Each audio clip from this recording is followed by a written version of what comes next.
Hello student, welcome to Varun classes. I am Vandana Sharma.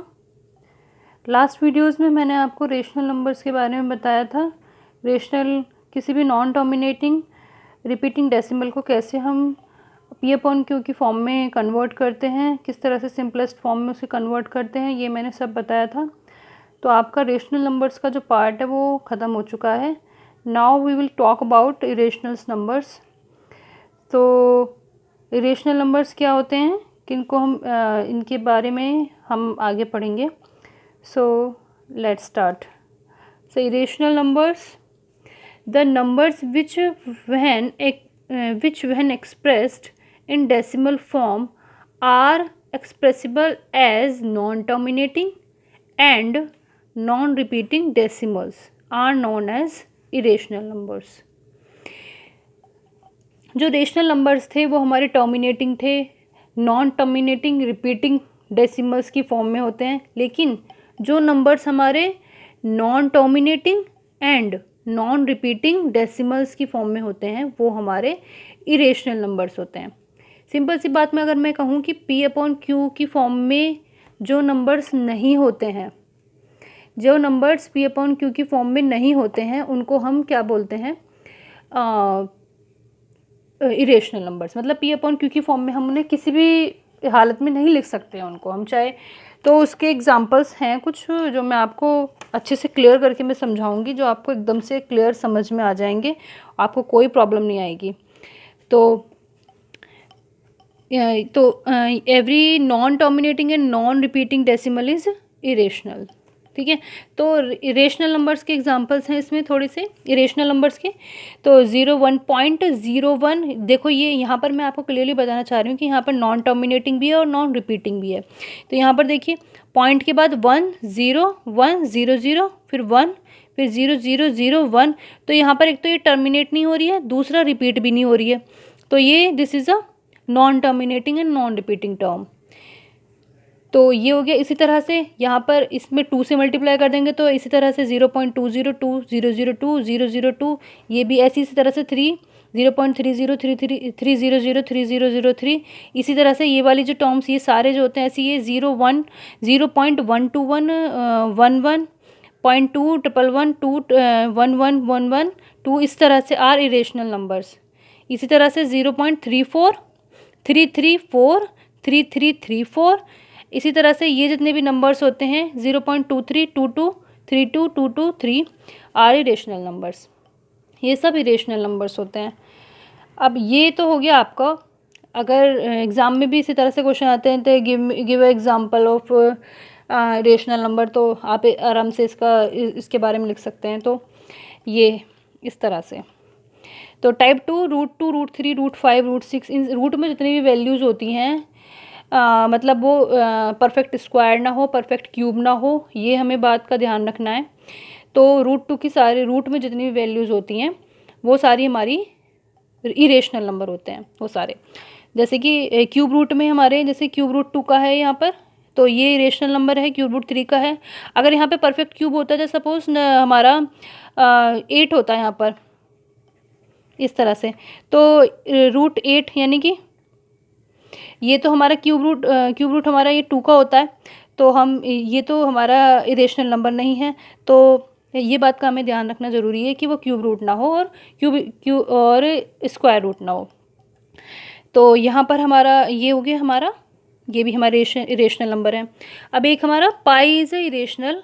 पाई की जो value होती है वो इरेशनल होती है, क्योंकि उसकी जो वैल्यू होती है वो नॉन टर्मिनेटिंग होती है। जैसे इसकी जो वैल्यू होती है हम वैसे इतनी ही यूज़ करते हैं 3.14। आगे जो 3.1454, मतलब ये टर्मिनेट नहीं होती है आगे तक, और रिपीट भी नहीं होती है। इसकी वैल्यू आगे तक काफ़ी टाइम तक इसी तरह से आती रहती है, बहुत आगे तक है काफ़ी। तो पाई की वैल्यू इतनी होती है, तो pi is a irrational number. But 22/7 की वैल्यू, 22/7 जो होता है वो एक रेशनल नंबर होता है। क्यों, आप एक बार डिवाइड करके देखना, यहाँ पर जो इसकी वैल्यू जो होती है वो रिपीट होना स्टार्ट कर देती है। जैसे कि मैंने डिवाइड करते हैं जब हम इसको, तो इसकी जो वैल्यू आती है वो आती है 3.412857 7 1, इसके बाद क्या होते हैं, रिपीट होना स्टार्ट कर देती है, 4 1 4 2 8 5 7 इस टाइप से। तो इसका मतलब ये रिपीट हो रही है, तो इस पर बार आ जाएगा।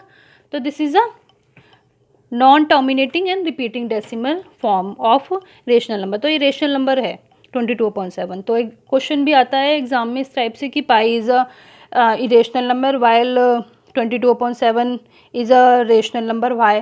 तो आप इसका आंसर यहाँ पे इजीली ऐसे करके दे सकते हैं इस तरह से। सो नेक्स्ट जो है आपकी एक थ्योरम है, उसका मैं प्रूफ करा देती हूँ आपको कि let p be a prime number and a be a positive integer if p divides a square then show that p divides a।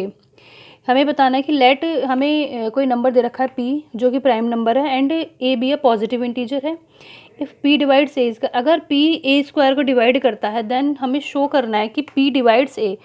अगर वो p स्क्वायर a स्क्वायर को डिवाइड करता है तो p a को भी डिवाइड करता है। तो हमें ये बात प्रूफ करनी है, तो हम लेके चलेंगे let p be a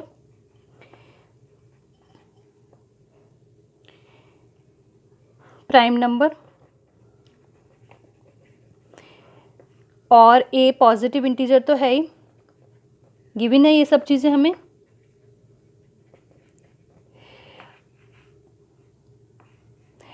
such that p divides a square. हमें पता है ये बात कि every positive integer can be expressed as the product of primes.